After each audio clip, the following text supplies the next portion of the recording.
This is why I say there's no such thing as black and brown. Because for this man to say what you gonna do about it, it's absolutely ridiculous. Because there's some real ones out here that if they heard you say that around them, right, they would absolutely do something about it.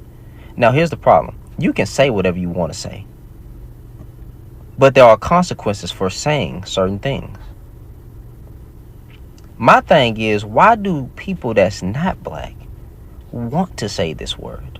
Like, why? We are not the same people. Why do you want to say that word though?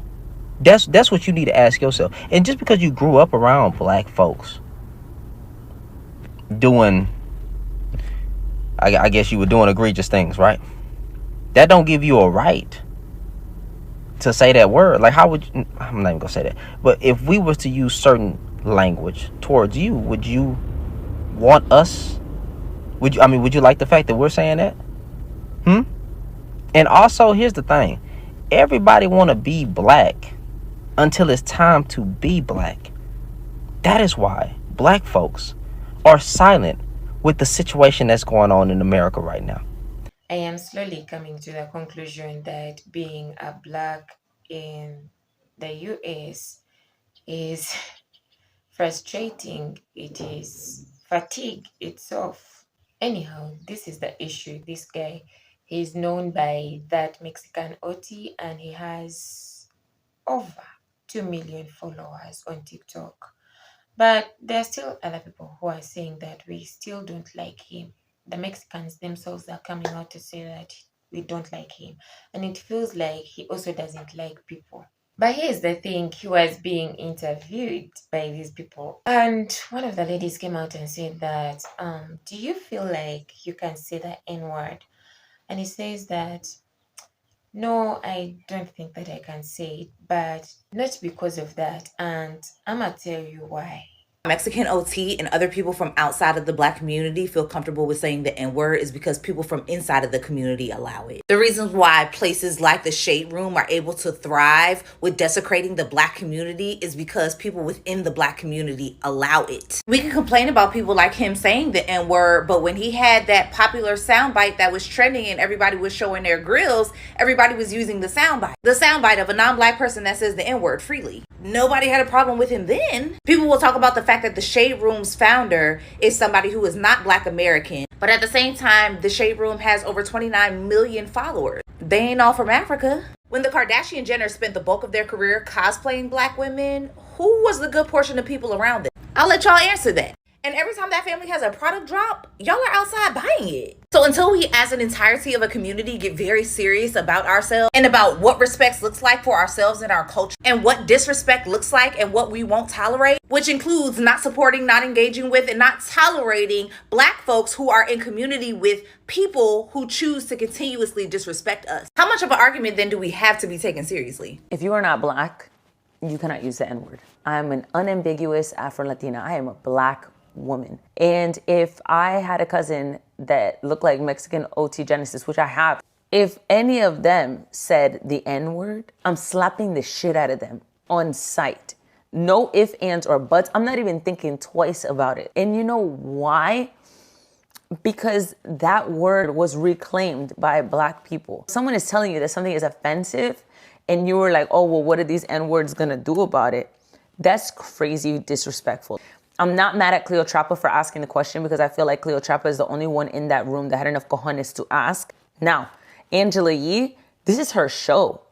This is your show. And on top of it being your show, it's not like you're a nobody. It's not like you're not connected. So you could have easily like checked him and been like, oh, you need to get out of here. Like, we're not going to continue. The men that was with him, I find it to be equally disturbing that none of them said anything. Nobody said anything to this guy. Like, at all? Nah, like, you just, you know, I mean, I can't, like, I'm so disturbed by the whole thing. And I believe it happened on Juneteenth, which is, we wouldn't go up to his people and his family and be like, oh, son mojados, which means wetback. So why are you in a room of black people saying the N-word so comfortably? And then you know you're wrong because you're like, oh, well, what are they going to do about it? that shouldn't even be your response. Like if you genuinely felt like it was okay, if you genuinely felt like, yeah, I'm of the culture, and because it's not okay, but let's say like if you genuinely felt that way, your first response would never be, what is anybody gonna do about it? Because you know you dead wrong. Why is it that every 3 fucking business days, black Americans have to come on this app and every other fucking platform just to tell y'all the same 3 fucking things? One, if you not black, don't say nigga. That's not your shit. I don't give a fuck where you grew up, who you grew up around, how poor you were when you grew up. I don't know what the fuck is up with y'all equating poor to black, but that's not accurate. Two, cultural appropriation is not cultural appreciation. If you non-black walking around wearing cornrows saying, oh, I just really appreciate the culture, okay, then bitch, find another way to do it.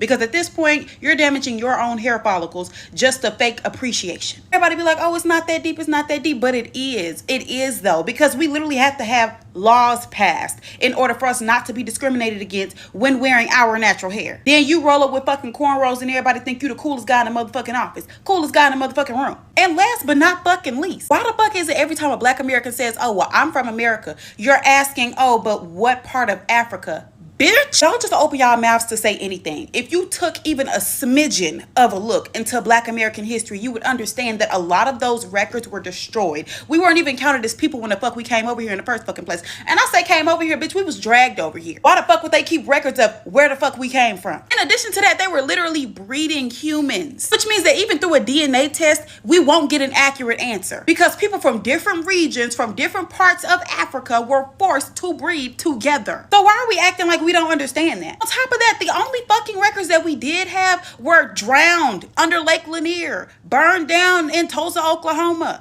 fucking turned into the fucking Central Park in fucking Seneca Village. I want y'all to stop acting dense. I want y'all to stop acting like you don't know that this history was purposely destroyed. Our DNA was purposely muddled. Stop asking that dumbass question. I'm from America. Generations before me from America. Hell, we built America. If you go back to the setting of the interview, I am guessing that it's a podcast. This guy smoking in front of all these people, I feel like it is very disrespectful. I get it and I understand that most of us come from different backgrounds and most of us were raised differently. We are not the same. But you know that you're being invited somewhere. At least keep your habit to yourself, keep your manners to yourself. And when you go to other people's spaces, try to respect them as much.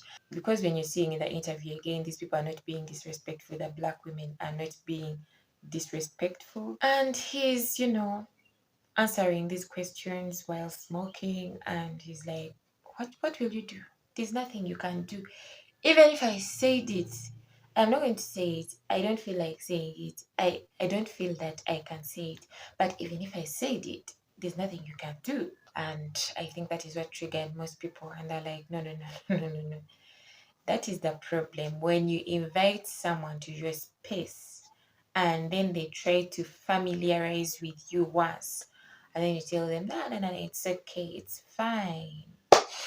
That is what happens. They cease to fear you, they cease to respect your boundaries. And it kind of reminded me of this argument that I saw between these two fellas on TikTok. The one person was a white man and the other person was a black man, and they were arguing.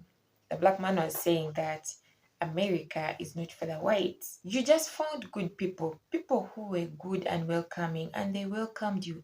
And now that they welcomed you, you showed them a bad character. You disrespected them and snatched what belongs to them.